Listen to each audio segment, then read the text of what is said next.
JNTH last chance exams special supply exams అని చెప్పేసి పేరు పెట్టేసి నోటిఫికేషన్ రిలీజ్ అయింది. ఇంతవరకు ఇంకా నోటిఫికేషన్ చూడని వాళ్ళు ఎవరన్నా ఉంటే దాని డీటెయిల్స్ ఖచ్చితంగా అయితే ఈ ఛానల్లో వీడియో పెట్టాను.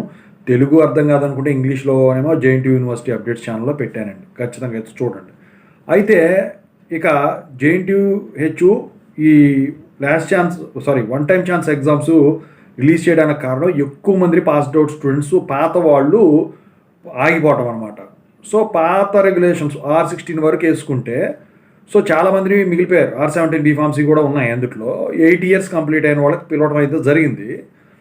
అయితే వీళ్ళందరూ అడుగుతున్నారు, సార్ అసలు పోయినసారి లాస్ట్ ఇయర్ కండక్ట్ చేసినప్పుడు కూడా రాసామండి, అవ్వలేదండి, CBT కూడా రాసామండి. మరి ఇప్పుడు వచ్చేసరికి అసలు ఇప్పుడు అఫిలియేటెడ్ కాలేజీలో రాసేదానికి అటానమస్ కాలేజీ రాసేదానికి ఈ last chance exams one time chance exams రాసేదానికి ఛాన్స్ ఉంటుంది కదా. సో ఒకదానికొకటి డిఫరెన్స్ ఏంటి?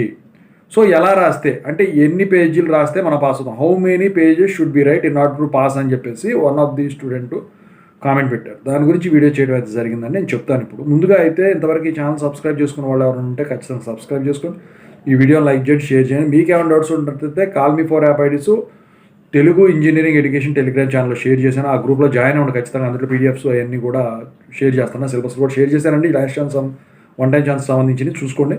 సో జాయిన్ అవ్వడమే కదా, మీకు ఏమైనా డౌట్స్ ఉంటే కాల్ మీ ఫర్ కాల్ చేయొచ్చు. దీంతోపాటు Telugu engineering education, JNTU university updates channel, software course, work support channel కూడా సబ్స్క్రైబ్ చేసుకుని వీడియో లైక్ చేసి షేర్ చేసి సబ్స్క్రైబ్ చేసుకుని ఛానల్ని. ఇక టాపిక్లో పెడితే how many page should be right. అయితే మీకంటే మీరు అఫిలియేటెడ్ కాలేజీలో పాత రెగ్యులేషన్ వాళ్ళు రాసేటప్పుడు జంబ్లింగ్ పద్ధతి ఉండొచ్చు, జంబ్లింగ్ పద్ధతి ఉండకపోవచ్చు. నాకు తెలిసి మ్యాక్సిమం R09 వరకు సొంత కాలేజీల్లోనే పెట్టేశారు. అఫిలియేటెడ్ కాలేజీల్లోనే సెల్ఫ్ సెంటర్.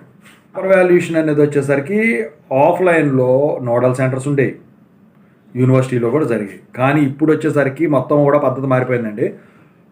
ఆఫ్లైన్ ఏమో జేఎన్టీహెచ్ యూనివర్సిటీలో జరుగుతూ ఉన్నాయి. సో ఆన్లైన్ వచ్చేసరికి ఏంటంటే ఇప్పుడు ఫ్యాకల్టీ సిస్టమ్స్ ముందే కూర్చొని పేపర్ వాల్యుయేషన్ చేస్తూ ఉన్నారు. అయితే ఇప్పుడు ఎన్ని పేజెస్ రాస్తే ఎగ్జాములో పాస్ అవుతామంటే పేజెస్ కాదండి, కంటెంట్ ఉండాలి.